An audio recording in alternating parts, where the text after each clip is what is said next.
Aucune gloire ne vaut ça. Sheila fait une mise au point. Laurent Delahousse a reçu la chanteuse iconique Sheila dans 20h30 le dimanche, le 19 octobre 2025, sur France 2. Au cours de cette interview, elle avait alors fait une mise au point lourde de sens face aux journalistes. Alors qu'elle vient de débuter sa nouvelle tournée, baptisée 8.0, Sheila tient à faire plaisir à son public. En 2025, elle a notamment sorti le 28e album de sa carrière, intitulé « À l'avenir ».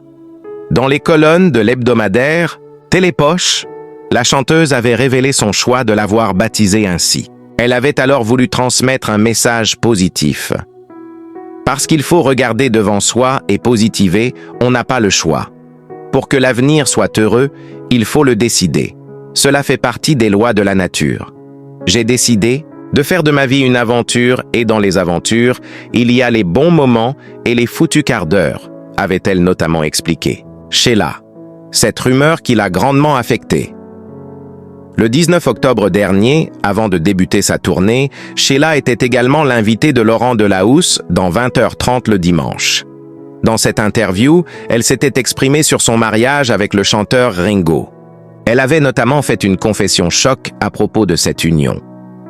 La chanteuse était aussi revenue sur les rumeurs sur son genre qui l'ont suivie durant une bonne partie de sa vie.